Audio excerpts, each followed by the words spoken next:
Alright, so welcome back. Hopefully you watched my video on the cons of Cobra Kai Season 2, and now we're going to talk about the stuff that I liked. That's right, I'm not made of stone. I liked some stuff. So why don't we start with the score? Now, this actually goes back to the movies and to the first season as well. Bill Conti, the composer, wrote the movie. He wrote the movie. He wrote the music for, I think, definitely the first movie, and I think the second and maybe the third. I don't know. He works with John Avildsen a lot, apparently. He also wrote all the music for the Rocky movies, which were also incredible. And Bill Conti, I think, is one of these great movie composers. The other one that comes to mind is Basil Polidoris, who wrote the Conan the Barbarian soundtrack. These guys just slip under the radar somehow. Bill Conti's music is excellent, and they used it in an excellent way. They interpolated a lot of the series with either direct quotes from of the music from the movies, or like serious nods to them, and I really did appreciate that. Bill Conti, you are the man. Okay, now moving right along. Once again, at the very top of the list, I have William Zabka's performance as Johnny Lawrence.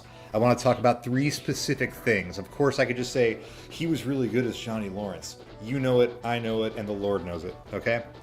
But there were three particular things that were just over the top awesome and hysterical. First, Johnny has this dream about Miguel's mom. I do not remember what her name is. She's from Ecuador. And he has this dream involving him and her, and it's just ridiculously over the top. And then the perspective changes to us, like, watching him asleep. And he's got this huge grin on his face, and it is just awesome. It is so funny. I don't remember off the top of my head right now what episode that was, but when you come across it, you are going to be in for a treat. There's a part where he is speed dating. And it's great. Again, it's so funny. Like, it's just really, really funny. There's a cameo from a character from the first season, which is absolutely hysterical. And there's kind of a little teeny resolution of an arc there, like a story arc that you would have otherwise forgotten about, but he uses a specific word, and you go, yes, finally. He finally said what we're all thinking, because we were all thinking it. And finally, there's this commercial that he makes. Don't want to spoil anything again. It's too new. You know, the season is less than a month old. Maybe it's a month old now, tops. But basically, Daniel makes a commercial about his dojo, and Johnny / the Cobra Kai folk don't take kindly to it, and so they make their own commercial kind of in retaliation. And it is great. Very, very, very funny. So, Johnny Lawrence, William Zabka, awesome. Just very, very well done. And he is more conflicted in this season, I think, than he was in the first season. Like, I think there's a couple of pivotal moments where you, as an audience member, well, I don't mean to speak for you, where I, as an audience member, was not sure if Johnny made the right decision or not. And at this point, having seen the entire second season 3 times now, I'm still not sure. If he had made a different decision, would the outcome of the second season be better or worse? I really, again, his internal conflict and Daniel's internal conflict seemed much more intensified here. Not to spoil too much, they do actually shake hands in one episode. And it's not forced or nothing. It's not like there's a gun put to either man's head. They just shake hands. And it was kind of awesome, honestly. I didn't feel too emotional. I wasn't like, I'm going to start sobbing now. Oh my God, it's finally all happening. But it was good. There was one scene that actually elicited a genuine emotional response from me, which is difficult to do under almost any circumstance. If you know me personally, you know I'm a fairly stoic guy. I'm sarcastic. I have a deadpan way about me, but I don't typically openly emote about much. That said, there is a scene in which Miyagi-Do, Daniel-san's dojo gets like vandalized, and I found myself sitting there with my fists clenched in fury and disgust and sadness. It was very emotional and well done, well put together. I liked that very much. It was also kind of cool, speaking of emotional, it was kind of cool seeing the boys back together. The boys, of course, being the original Cobra Kai. Now, I remember from my first, my Cobra Kai Season 1 review, that I didn't necessarily dislike the Cobra Kais in the Karate Kid original movie. They were the antagonists, and of course I viewed them as the antagonists, but I didn't think that they were walking turds with legs. You know, that entire gang except Dutch all get back together in one episode, and it was a fun episode to watch. This ties in with a con that I had, but aside from that part, the rest of it was really good.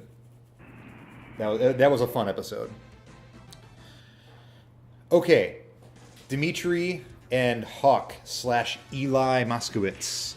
Not a huge fan of what they did with Eli. You may remember that I referred to him as the biggest douche in the universe.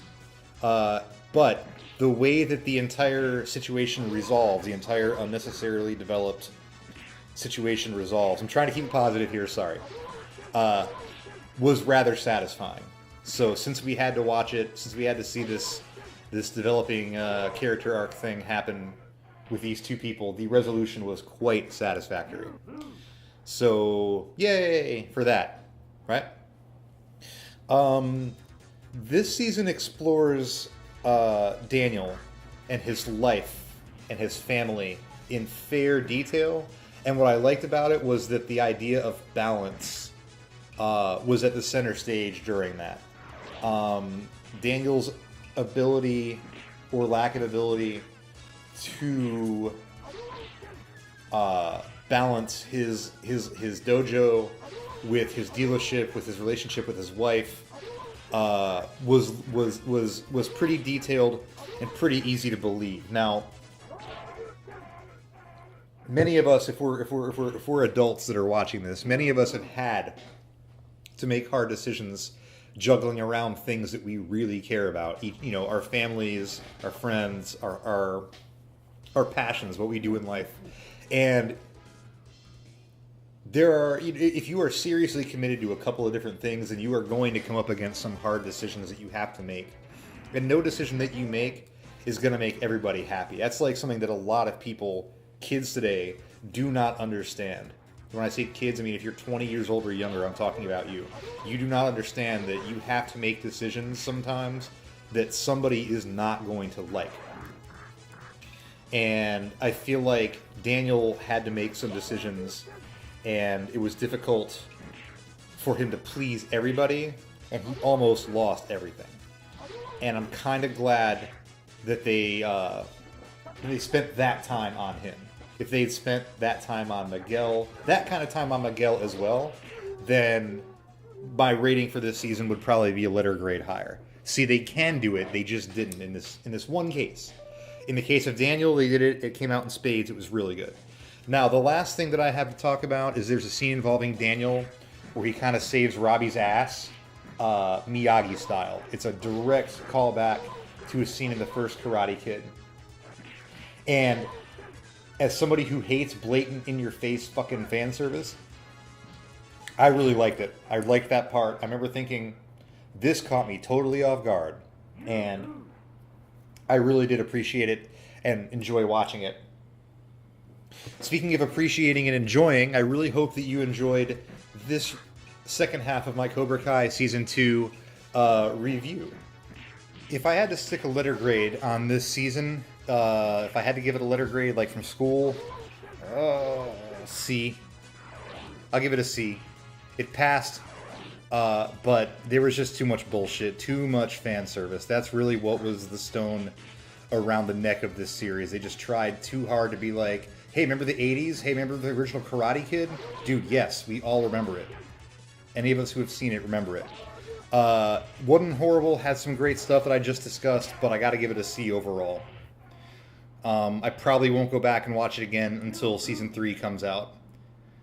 Now, the video game that I'm playing in this, in case you've lived on the moon your entire life, is Street Fighter 2. I think this is actually Super Street Fighter 2 Turbo.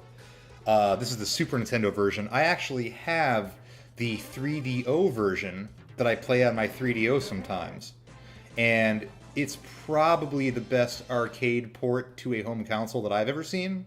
If you know a better one, let me know and I'll check it out for any system. I don't own every system, but I would like to know your opinion on that as well.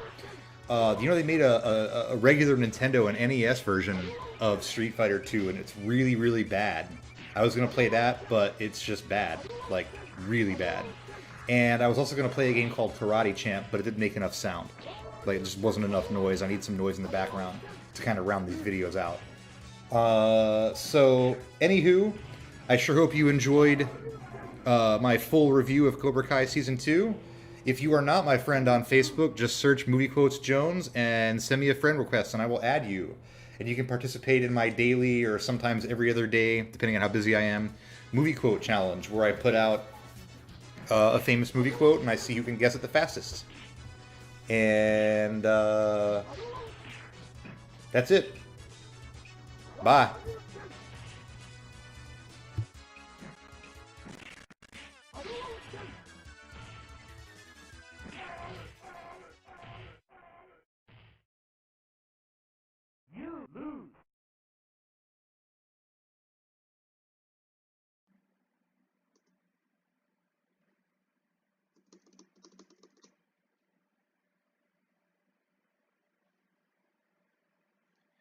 Well, looks like we're stuck. Don't know what happened, but whatevs. This game's really hard to play on the computer.